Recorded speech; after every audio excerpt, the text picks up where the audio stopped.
your level of greed is the level of loss you're going to have. The way betting works is you always want to, you feel that your next prediction is going to be the one that will work. The next prediction is the best thing. They're playing match in the app. Well, accountability helped to a certain extent, but I think beyond accountability is your own willpower. You watching right now, I know you can relate. You may not be betting, you may not be gambling, but you are borrowing from A to pay B. You are robbing Peter to pay Paul. Peter is still being robbed. Peter will still need to be paid. There's a point where you know this has got to stop. Yeah, and I got to that point. Yeah, actually came from. Cool stuff. MC Chidi, boss. Now let's talk about this major thing, because gambling is like the thing right now. Yeah. Sports is big. The sporting industry is big. So the betting industry is big, and I don't have any issues with all of that. But there's a part of addiction that comes into play, and you're a Christian as well. So tell us, what was your journey like? How did you get addicted in gambling?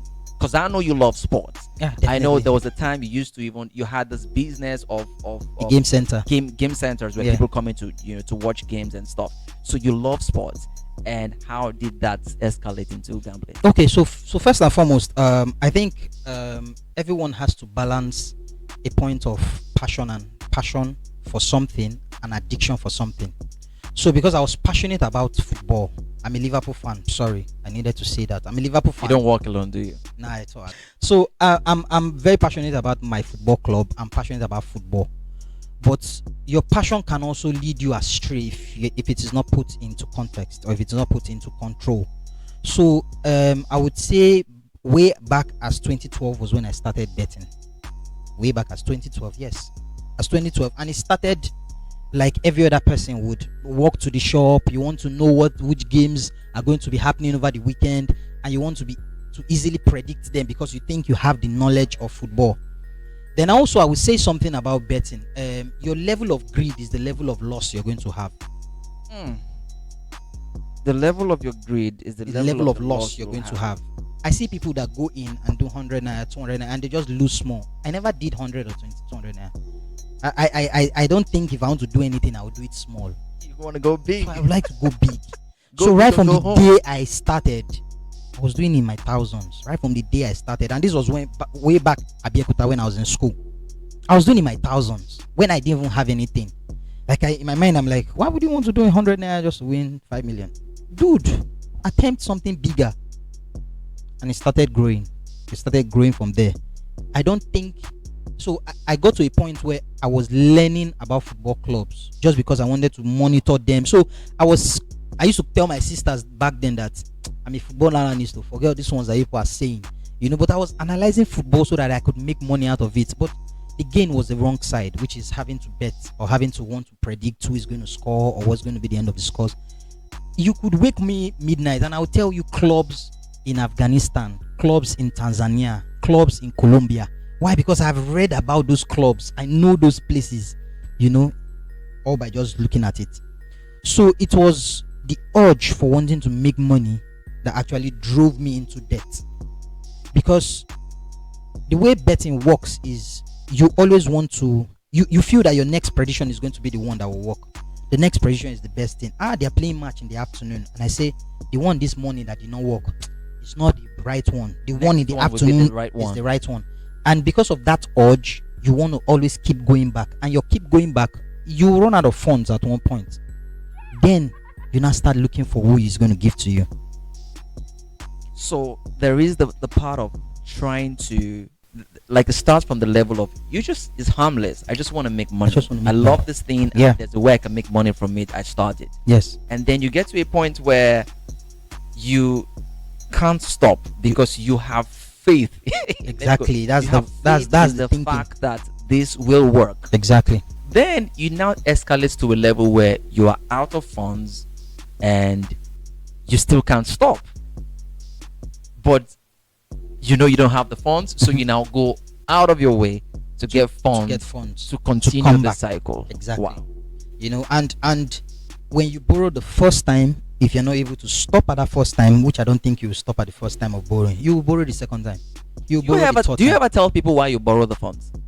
No, you won't tell them that. That's what you want to use for. Because you might not get the money. You can't tell somebody, please, can you give me 5K? I want to use to bet. And he was like, Are you high or something? I hope all is well. No, now. You say, please, borrow me 5K. I want to run, do something. I go give you back. Dude. And when I have guys that ask me like that, I tell them what they want to do. So I had one guy that asked me yesterday. He said, Chidi, I be like, just quickly run me 1,000 naira. I go give you back by Monday morning. I said, guy, you won't give me back. And I can give you 1K, but I know what you want to use 1K for. He said, no, you don't understand. And that was how I was able to tell him what he wanted to do. In the evening, he came back and told me, thank God to say I don't get that 1K. The game where I be one play, no play.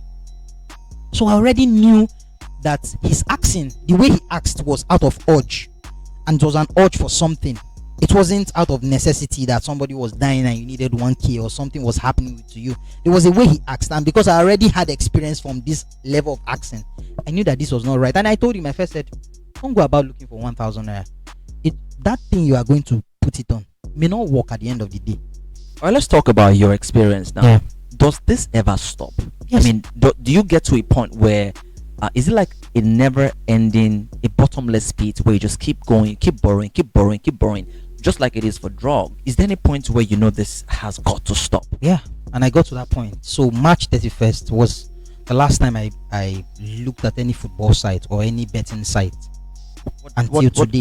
What got me to that point? So I've always been having stopping and coming back. I get to a point where I've lost. Yes, I've got to a point where I have huge losses, and I get into my comfort zone, and I say no.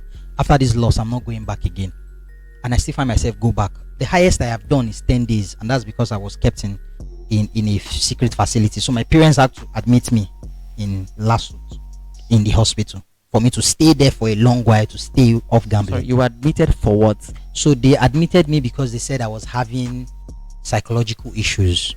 Okay. So issues like having to threaten them that if they don't give me money, I was just going to go out of the house or walk out of there. So when they spoke to the doctor said there's something that is deep seated that I'm not speaking out. Right. And my mom said, yes, that I used to bet. He said if a person is already into an addiction, that they should bring him to an enclosed area, you know. And so I had a counselor in the hospital who said that they should bring me there. I should stay there. He actually said 21 days, but because of my job, I couldn't do 21 days. So I did 10 days. After 10 days, the 11th day, you're back on it. I was back at it. So the fact that your parents knew this, and maybe some people close to you, some people might say, oh, accountability might help. Did that help you in any way? Well, accountability helped to a certain extent, but I think beyond accountability is your own willpower. So yes, I told several people, I told several pastors, because I knew accountability was going to help. But beyond accountability is your own self-will to come out of it. When I came out of it, I didn't tell anybody I was going to come out of it. How did you get to that point where you said, this is it? The desire to want to stop, and the ability to execute that desire. How did that come about for you? So in December, I had said I was going to stop in December. I had spoken to somebody who said, okay, one of the ways by which I can stop is to cut all ties with every betting site. That was what he told me. When you say ties, do you have like accounts? Yeah, so I have to shut down your account. Yeah, so shut down your account, remove all your cards that are connected with them, because I don't go to the shop. I use my ATM card to fund my accounts. He said, cut all your ties, delete all your accounts. He tried to give me some practical steps in December. In my mind, I'm like, these things this guy is saying is looking kind of difficult, you know. And that was at December. I said I was going to attempt it, but I didn't do it. In January, I lost all my salary, and this is me having to say it. I lost all my salary. As they paid me on the 30th, on the 31st, it was gone. In February, I was able to utilize part of it. In March, the same thing happened. When it happened, nobody had to tell me that, guy, there's no way out. I already had a list of debts. I was owing close to 7-8 loan houses outside. I was owing close to 10 different people, individuals. So going back to betting was for me to be able to pay these people. But I have been going back, and it's just digging one hole or the other. So getting to March 31st, I said, let me attempt something new. Let me not go back. Even though there was no way forward, in the sense that it's not like I'm stopping the betting and I'm paying off all my debts that same day. But let me stop betting and let me seal that hole. Let me see how it will be. April 1st, I lay down on my bed. I say, okay, I don't have money. Maybe that's the reason why I was able to say I'm not going to bet. April 2nd, the same thing. April 3rd, I deleted all the accounts. And I wanted to do it in my sanity, because April 31st, I felt I was still regretting my salary that I had lost. So I had to wait for days where I was conscious of what I was going to do. So I deleted all the emails. So I had one particular email that was connected to, I had close to like 5 betting sites. I don't want to patronize any of them. I had to delete that email. Go first, before deleting it, go to their sites, send a mail to them requesting that I want to block my account. Whether you respond to me or not, there was an action button where you would request to block, then they take charge. So I don't even know whether they are sending me mails and asking me how am I doing or how am I faring. I don't want to know anymore. So that was what I did. The ATM card, I left it in Badagry, my parents' place. Till today, I don't use that ATM card. If you send me money there, I transfer the money out. You know, I want to believe I'm out, because today will mark it 221st day that I've not seen any betting sites. Oh, come on now. That's conscious awesome. decision from yourself is what matters. And I think COVID also helped, because I was locked up in my house. Nobody could come to my office to threaten me, because what the loan companies will do is, after a period when you don't pay, they look for you either in your house or in your office. I had a case where they came to look for my HR in my office. I had to front somebody as my HR. It was that bad. And imagine the kind of fear and the thoughts I was thinking, because if I lose this job, like, I'm a gunner, like, forget every extra thing. That's not even being Arsenal right now. I didn't. So sitting in the house actually helped to absorb all the pressure. Say, okay, everybody that is calling, highest I won't pick your call, highest I was not going to call you back, or highest I was not going to respond to you, but let me not go back into it. So I was able to stay in the house, stay indoors, and kept telling myself, let me look for other means to make money. And it was in April, God just dropped a means in my spirit on how to go about sourcing for funds. And I did not borrow. It was not borrowing. It was legit business that I had to do. And I found myself in October having paid everybody, every single person, more than 1.6 million. And every single person, and the way it works is, if you have 500k, you pay 300, you will keep 200 for yourself. The problem I had back was, if I have 500k, I will blow the whole 400 in betting. So 100k is not even enough for you to pay somebody, not to talk of taking care of yourself. Okay, let me ask before we get to the wrap of this. Yeah. Did you ever make big, Yes. earnings? Yes. You did make big earnings. Of course, that's part of what will make you keep going. Yes, that's what motivated me. I nearly even put it in my on my wall to say, this was what I earned. I must hit this back again. Or even bigger. Or bigger. Because it inspires you to want to do more. Okay, now I want you to advise somebody who's checking in on the show today. Maybe like 3 advices, because I know you watching right now. I know you can relate. Nobody knows, because now we don't have to go to the centers at all. Right there on your mobile phone, on your laptop, in your comfort, in the comfort of your home. Yeah. So for some people it's betting. For some other people it's maybe some other thing. Yeah. Maybe you're doing casino, forex. Maybe forex. It might even be something out. It might be something you're just passionate about, and you just think this thing will bring funds, but you just don't know where to stop. You don't know how far is too far, and you start getting deep into debts. And for those who are I want us to just talk about debts right now, because your testimony is one that revolves around deliverance from addiction, yes, financial blessing basically, and the ability to pay off your debts. Not everybody that has money pays off their debts. Exactly. That one is for sure. Exactly. So I want you to talk to somebody who's, based on your experience, who's in debt, either for gambling or whatever thing you're in debt, and everything you keep doing to try to clear your debt seems to get you deeper into debt. So the first thing I would advise anyone in debt, so the way I was able to help myself out is, I always write out everybody I'm owing. Is on this phone, or it was on this phone. I think it's still on this phone. I have the list on my phone. Is on the other phone. I have 4 notepads seated in my office, in my house, in my bag. I write it everywhere, so I always see it. I always say, I must pay this person. I want to clear off this person, because the way it is you cannot call the person, you cannot chat the person up, you avoid the person's messages. So I had in my mind that I wanted to pay them off. then the next step is for you to stop borrowing to pay, because that's one of the things we see people do. You may not be betting, you may not be gambling, but you are borrowing from A to pay B. You are robbing Peter to pay Paul. Peter is still being robbed. Peter will still need to be paid. So if you're owing someone maybe 50,000 naira, and you think the best thing for you to do, because what I would do is, if I'm owing 50,000 naira here, I would go and borrow 100,000 naira from this person, saying that I want to pay this person 50,000 naira. Then I will now bet 50,000 naira. I will bet 50,000 naira so that I make 100,000 naira, so that as I'm paying this one, I'm also paying this one. My brother, all those things are permutation. It's not real, and they may not work out. It has worked out on 1 or 2 occasions, and because they worked out, that's why you want to attempt them again. But what's the longevity plan? What's the plan along the way? So stop collecting from A to give B. Because even when I collect this one's 100k and I pay this person 50 and I lose the other 50, I go back to meet A and I say, please give me 50. Maybe after 2 weeks, and he gives me 50. Then you now sit down after 2 weeks and you say, I'm owing A 50, I'm owing B 100.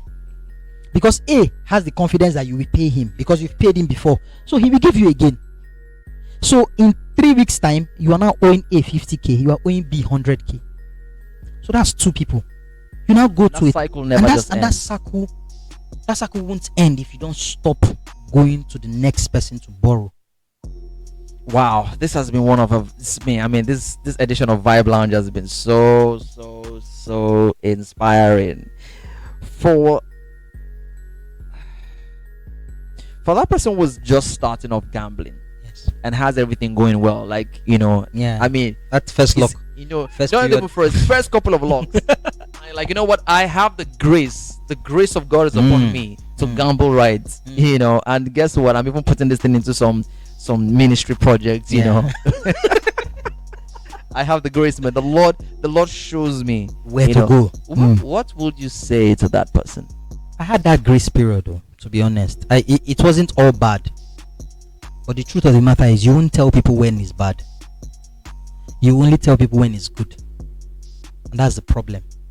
So you can tell me out of 10 times, 8 times was right, 2 times was wrong. Or you tell us you only attempted it 8 times. You won't tell us you attempted it 10 times.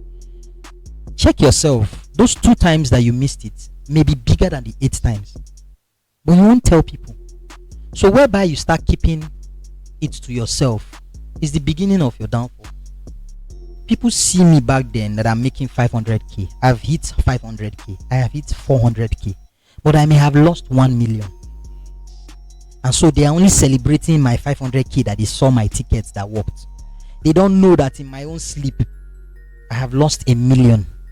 And that's how it works. Boy. So nobody will come tomorrow and tell me gambling is the way to go. If you tell me, I tell you, over to you. But tell yourself the truth.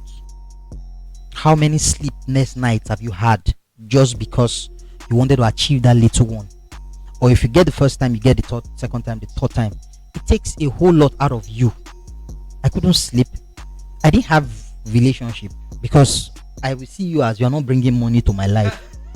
It's either you're not bringing money or you're not helping me pay my debt. So I see you as taking from me. And that was how I was even seeing my family at one point. Like, you guys are just keep talking. You just keep talking. Help me pay my debt. How are you adding to my problem? And even when they help you to pay that debt, my brother, they've only helped you to seal one hole. You are going to open another one. So the decision has to come from you to stop. Has to come from, and trust me, I really appreciated COVID period because I stayed indoor. I kept joining prayers in church online. I never went anywhere. If I want to bet, I would do it in the comfort of my home. If I want to stop, I felt I would do it in the comfort of my home. Well, that's deep. That's deep. You don't need anybody to help you stop. You Honestly. need it starts from you. It starts from your you, decision. and it has to end with you. I believe MC Chidi is going to be open to, if you want to say something to him as somebody who's going through that. Social media handles on the screen right now. So hey, shoot him a DM. Just maybe he'll be nice enough to give you 1 or 2 tips that he hasn't mentioned. Very much Is that available. okay? Very much available. By the way, he's a model as well. Fine boy model. You have another handle now where Chidi _Uchendi. Chidi _Uchendi. That's the the model guy. So follow him. Thank you so much for being on Vibe Lounge Thanks, today. boss. It's been so great. Thanks so for having great. me. Thanks for having sharing me. the story. Yes, boss. So hey guys, that's how we wrap it up on this edition. It was so I got to think about a lot of things Chidi said. So I'm gonna catch you on the next one. Till then, God bless you. It's so easy to listen to Praise World Radio, Africa's #1 online gospel radio station on the go. Simply whip out your phone, go to your app store, search for Praise World Radio, download the app, now install. That's it. Launch the app to tune in anytime by tapping the icon. Guess what? It doesn't even burn your data. With less than 15 MB, you can stay tuned for 1 hour. Isn't that cool? You can also enjoy lots of interesting features by navigating the app. So, what are you waiting for? Download the Praiseful Radio app today.